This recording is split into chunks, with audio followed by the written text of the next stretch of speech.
لەگەڵ نزیکبوونەوەی ساڵی نوێی خوێندن مامۆستایانی وانەبێژ وەکو کاتی فشار بەرامبەر حکومەت خۆپشاندانەکانیان دەست پێ کردەوە. خۆپشاندانی ئەم جاریان بۆ بەبیرهێنانەوەی ئەو بەڵێنەیە کە ساڵی ڕابردوو بۆ گۆڕینی گرێبەستەکانیان لە وانەبێژیەوە بۆ گرێبەست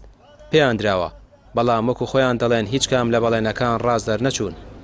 ئەگەر بنمونە بەڵێنی گرێبەست بوونمان پێدراوە هەتا چەند ساڵیتر گرێبەستە بین من هەشت ساڵەوانێ بێژم چەنیکە بە گرێبەستەوە بم چەنیکە ئەمکەن بە گرێبەستەکە ئەو خۆی مای قسەیە هەڵوەستەیە عنیە تاکە ئێمە چاوەڕەکەین هەشت ساڵەوانە بێژین هەشتی کە گرێبەست جا خۆتەمەنی من بنمونە ئەگاتەش چ ساڵ ئەو کاتش مافی هەمی بە هەمیشەی بوونم نامێنێ ناکرێت لە سەرکی پەروەردە یعنی لە یەک مەکتەبە جیاوازی جینایەتی بێ سێ جۆر مامۆستا هەبێ مامۆستای میلاک و مامۆستای وانەبێژ و نازانم خۆبەخش و ئەمە یعنی چی؟ يعني داواکەین ئەمە یەکلایەک دێتەوە عنی معقول نییە من بە 2 مانگ 65 ڕۆژ تێپەڕەوە 400,000 بە من زۆر ێزانێ خۆیان بە 6 ملیۆن وەریەگرن بە خۆیان بەکەم ێزانن یعنی خۆش پێی ناخۆشە. نەخێر تا ئێستا هیچ بەڵێنێک جێبەجێ نەکراوە تەنها هەر قسەیەکە نەکراوە بەسەر نووسینێک بەرزکرێتەوە بۆ سەرەوە ئەبە تا ئێستا شتێکمان بکرایە من 5 ساڵەوانە بێژم بە 400,000 2 سیارە ئەەکەم 2 کرێ سیارە ئەیەم ئەڕۆمە دەرەوەی شار يعني کاتێکی زۆر ئەچیتە مەکتەب هەر وەکو مامۆستایەکی ئەتیادی وەکو مامۆستایەکی میلاد دەوامەکەی بۆ بە 400,000. تەنیا ساڵی ڕابردوو مامۆستایانی وانەبێژ 20 خۆپشاندانیە لە ناوچە جیاوازەکان ئەنجامدا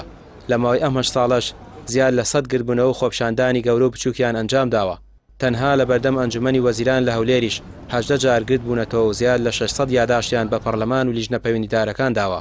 بەڵام تا ئێستا هەوڵەکانیان بەری نەگرتووە.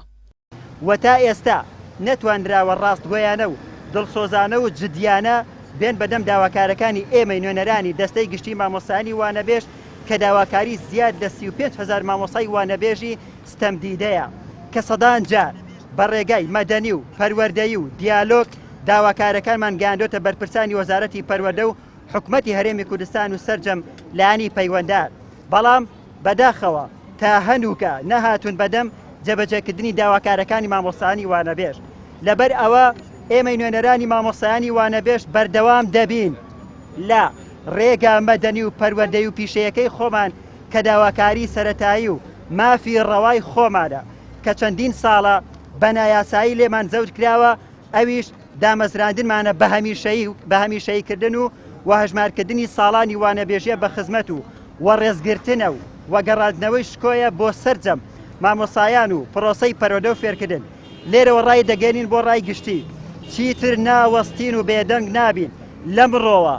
کە ڕۆژی مباشرە و ڕێکەوتی 3/9/2023 دەست دەکەین بە چالاکی و ناڕزایەتیەکانمان بە شێوەی مەدەنی و پەروەردەیەکەمان بۆ گەیشتن بە ئامانجی سەرەکیمان کە پەیامی چاکسازیکردنە لە نێو سێکتەری پەروەردەدا. لە هەرێمی کوردستان 35,400 مامۆستای وانەبێژەیە، نزیکەی 16,000یان لە سلێمانین. بۆ چارەسەرکردنی گرفتی مامۆستایانی وانەبێژ و دامەزراندنیشیان وەزارەتی دارایی وتوێتی ئەگەر سەرجە مامۆستایانی وانەبێژ بکرێن بامیشەیی پێویستیان بە 18 ملیار دینارە. ئەگەر هەر مامۆستایەک بڕی 500,000 دیناری پێ بدرێت واتە لەگەڵ ئەو بڕەپارەی ئێستا مامۆستایانی وانەبێژ وەکو موچەی مانگانەوەری دەگرن پێویستە 4 ملیار و نیوی دیکە زیاد بکرێت، بەڵام تا ئێستا داواکاری ئەو چینە پەسەند نەکرا و چاوەڕوانی بڕیارێکی دڵخۆشکردن. ڕامیار عوسمان، کەناڵی پەیام، سلێمانی.